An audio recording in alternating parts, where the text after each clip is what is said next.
Earlier, I showed you that you can make an entire pound, and if you got adventurous, maybe 2 pounds of bacon in one pot, all at one time, as long as you just pay a little attention to it, stir it up a little bit, and get your pound of bacon ready to go for breakfast. Now, you can't just have bacon for breakfast.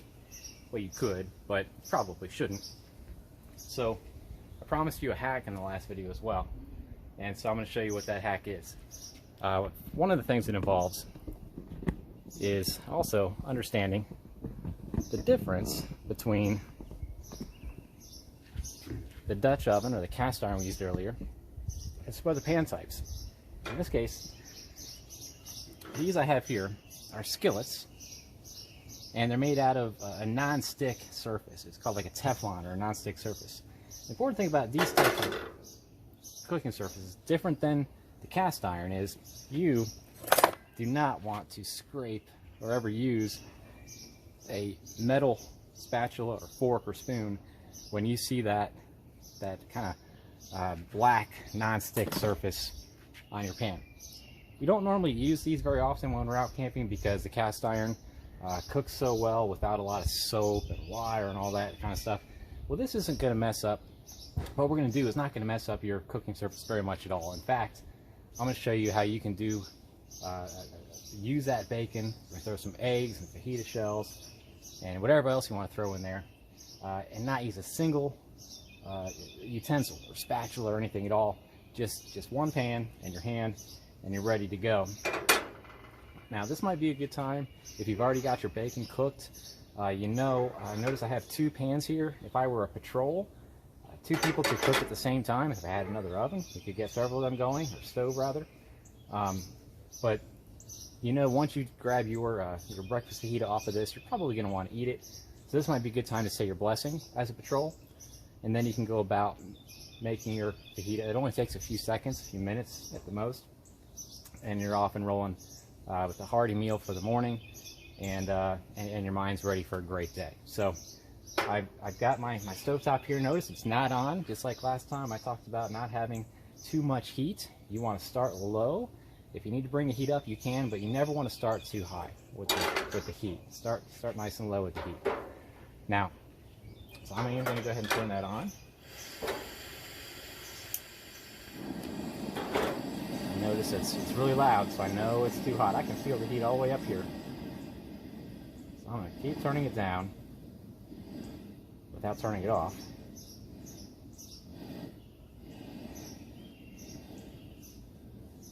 I could just hear a little bit of flame, a little bit of warmth coming up there. One of the other things you want to make sure you have with you is some oil, some butter would be fine. Now, if you could have reserved or poured your grease from the bacon into a container. That would be perfect for this.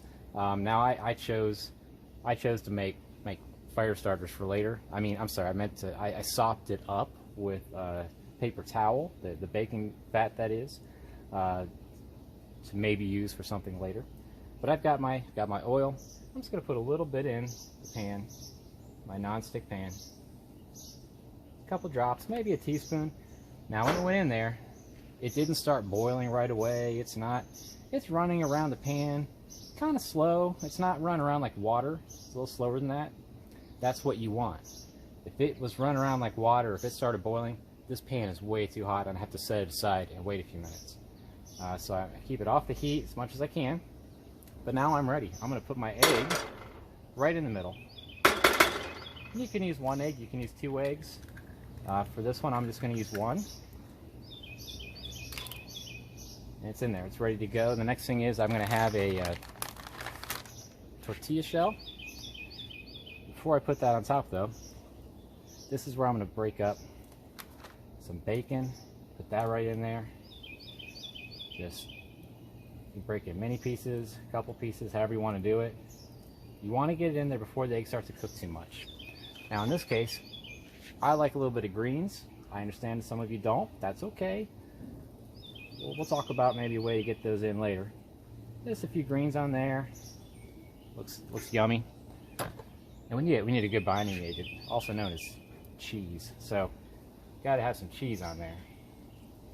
Cheese helps with this next step. And I really like cheese, so why not?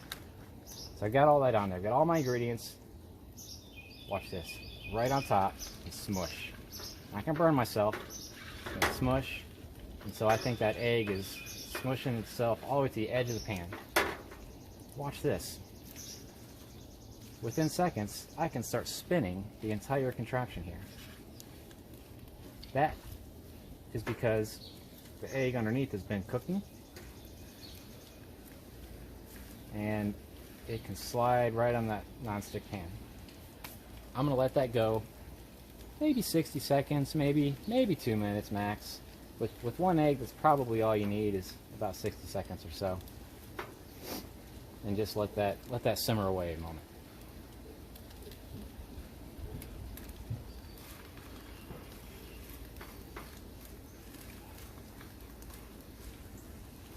Once I don't see any of the yolk coming out of the edges or anything, it's ready for the next step.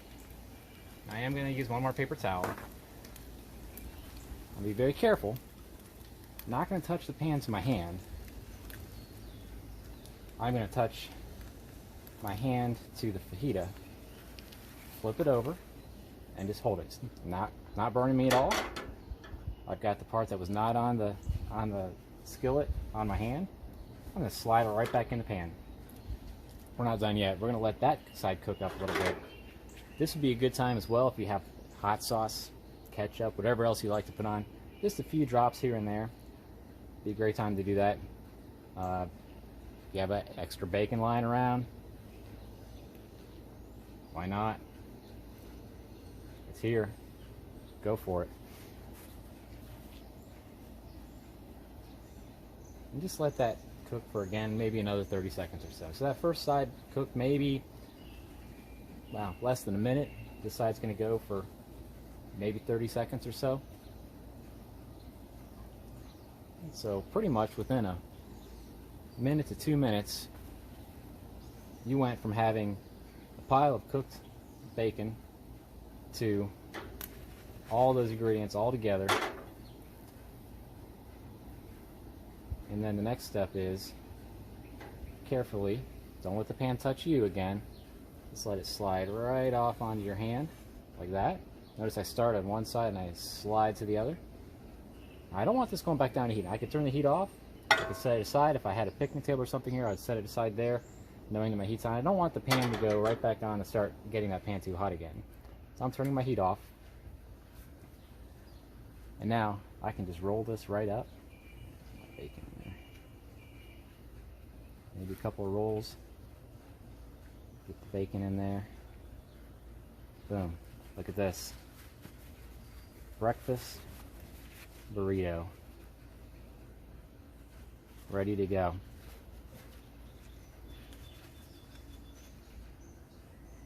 Clean up, really easy. Just wipe that out when you get a chance, a little bit of soap and water, but it's not going to take long at all. And you're on the trails.